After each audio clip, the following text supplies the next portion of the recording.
These birds look the most, they're eating into my shovel. What does that tell you? Now that's hunger right there.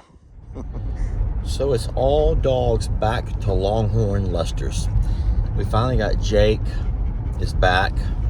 Ben will be back tomorrow. And so we no longer have to spend as much time as what we have been there at Longhorn Lester's now that we got folks doing their jobs. That's why we took the dogs over in the first place, because we were spending so much more time there. Thank you, Beverly. Boy, I'm really nervous to go inside that feed room. Come on, babies. Come with Daddy. So the noise that you hear, leave Sissy alone. The noise that you hear, or a lot of the little does are in heat, and they make these silly little noises.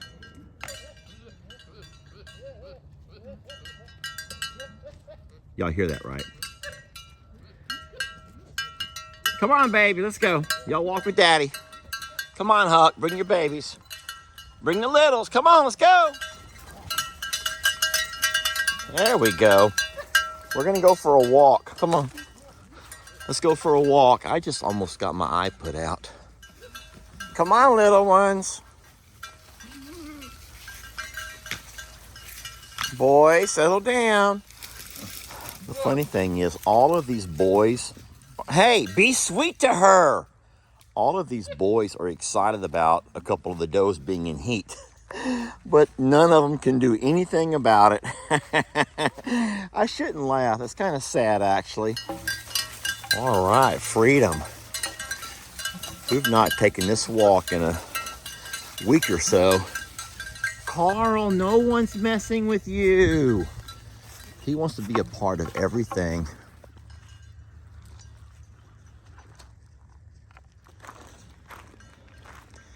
It is very early.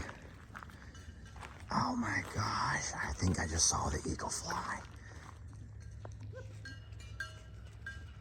There's the eagle. Dang it. There. There's the eagle.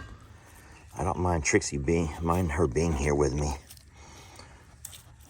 These were gifted to us. These painted stones. Do y'all want to know what's kind of cool? Is that the last time I left all of the Cheerios, the cinnamon Cheerios, they were all gone by the next day. Okay. You guys bear with me for a minute. Let me get things set up here, and we will start our morning sunrise ceremony. Aho! Aho! Aho!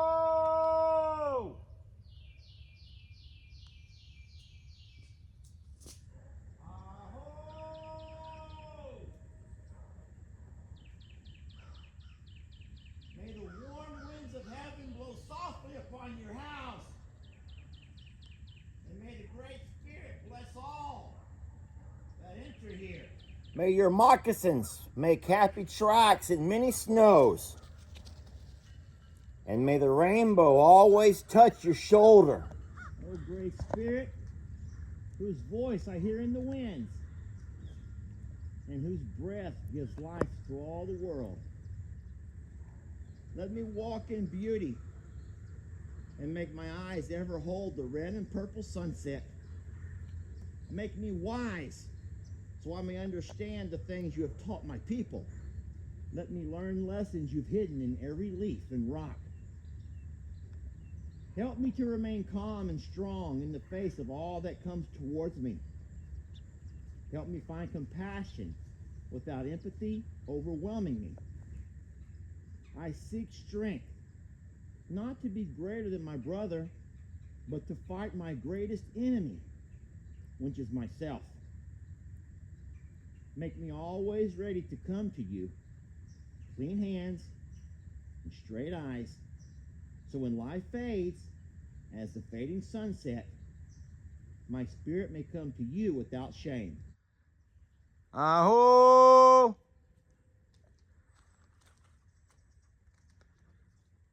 Aho!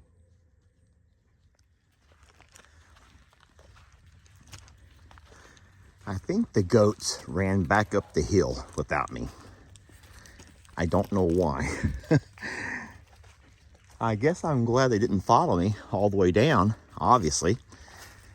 But I'm afraid I'm gonna go up and find them in the feed room. Friends, that's not a good sign to see goats running out of my feed room. Oh no. I'm a little bit nervous about what I'm going to find here.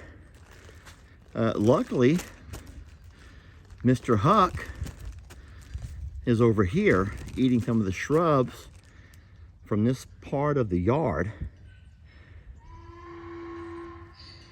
Thank you, Beverly. Boy, I'm really nervous to go inside that feed room.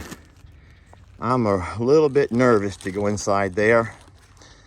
Little goats. Little goats, why? We have a problem. We have us a problem. The little goats have escaped from the hill. I walked down to the river. They turn around and run back on me. And when I walked up the hill, they were all coming out of my feed room. I am really nervous about what we're about to find in here. Lord, give me strength. Hey. Well, this is actually not too bad. This is actually not too bad. It could have been a lot worse. They haven't turned my worms over. Hey, guys, they haven't flipped my worms over. This is the most expensive of all of our feeds right here. I'm gonna put this over here behind the hay. Everything else, I mean, you don't want your goats in the feed room, obviously, but that's, oh, I was nervous about what I was gonna find here. And I only see where they've dug into them, a little bit into the alfalfa pellets, and then their own goat formula, their own goat feed. That's not too bad. Come on, little goats, let's go back to your yard. Look, I got apple cinnamon Cheerio. Come on, little goats. Come on, babies. Guys, I'm a little bit nervous about what that is over there. We're gonna ride over, but there's something that looks like feathers all over the ground. And I'm a little bit worried about what it might could be. Hey, baby, don't come along with me. We don't have any feathered babies here. So whatever that is something that something else would have caught.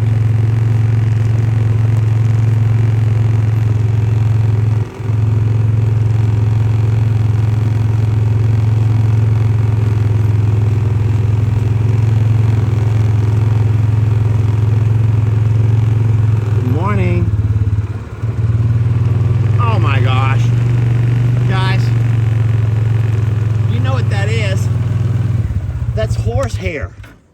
That's where Jamie brushed the horse. Oh my gosh. I was over there thinking that something had got in here and killed one of our cats. I was afraid it was a cat fur, or possibly some kind of a bird had landed here to eat and something had caught it. That's horsehair. Jamie brushed the horse. Oh, Lester Morrow, you guys ready to eat breakfast? All right, because it's still wet over in our normal feeding area, I've chosen to go ahead and pour the feed along in the grass here up a little bit higher on the hill. And I always like to emphasize that we pour feed in the grass. We do not pour feed in the dirt. Now listen, I've had a little bit of backlash on emphasizing that. Number one, because you guys have seen other members of the Morrow Hill family pour feed in the dirt. And number two, you may follow other channels that are notorious for pouring their feed into the dirt. But I will just say that we know from experience, because we've dealt with it before, we were told by our vets that animals, large animals, especially cows and horses, that includes donkeys, that are forced to eat out of the dirt, end up inhaling a lot of dust particles, more than what they need. We can all handle a few dust particles here and there. Our bodies are built to, you know, filter out a lot of dust particles. But unfortunately, when you feed in dirt, they end up inhaling a lot more of those dust particles than what they're able to handle, and it can lead to respiratory illnesses, infections, in fact, which can lead to death. You've seen that on other farm channels. We have experienced respiratory illnesses as well. Luckily, we were able to get ours treated in time to take care of it.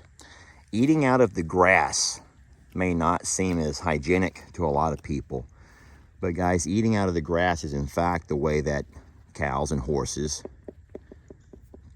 seriously, thank you for illustrating that. So they have really thick gums, and when they have to eat down into the dirt, they end up getting their mouths right into the dirt, and they don't like that.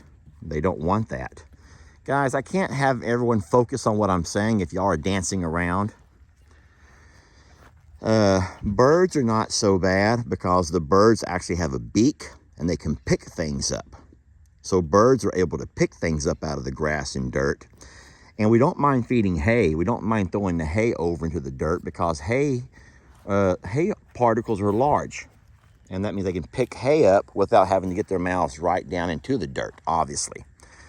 So it's just when we have to use grains, we don't want to pour grains out into the dirt if we can help it. Boy, aren't you curious about what I got? I've already poured all the feed out. Look, your friend there has found a pile of feed. Tina's found some feed over there. Why don't you go with Tina? I'm sure she doesn't mind sharing with you. This is Wanda here. She's like, you know what? I don't want to eat feed. I want to eat your fingers. I'll just eat your fingers, Daddy. We don't want that.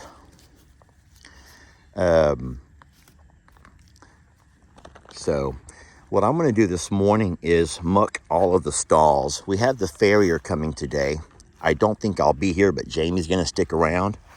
We have our farrier coming today to take care of Beverly and Dixie's hooves. And I want to clean some stalls out to give them a place to work. The stalls are not real bad. I've only had, careful there, Trix, I've only had animals in the stalls a couple of times over the rainiest of days, but I haven't always cleaned up behind them. And I don't want Courtney and Ashley to come out and have to deal with, you know, nasty stalls. So I'm going to clean those out this morning. Y'all notice how Beverly and Dixie are not hungry? They're not going to the grains. I know, I sound like a broken record again, but I love that because that means they're getting enough off of the green hay, off of the dry hay, and off of this beautiful grass we planted, this winter grass, to where they're not really craving the grains.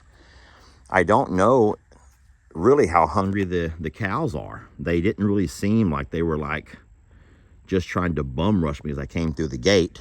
They walked up and they're eating them, obviously, but you can see they're not aggressive eating. Okay, these birds look the most. They're eating into my shovel. What does that tell you? Now that's hunger right there. I have their own formula that I mix up for them, and I'll feed them when I get back up towards the house. I like to feed them along the top of the hill, but I can't do that right now. I have a job to do. Daddy has a job to do.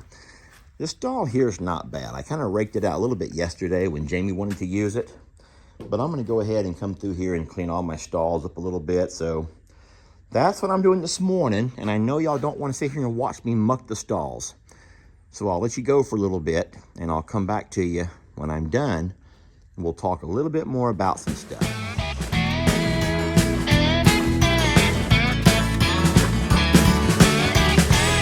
let your troubles fester. Come watch Longhorn Lester. Yeah, something like that.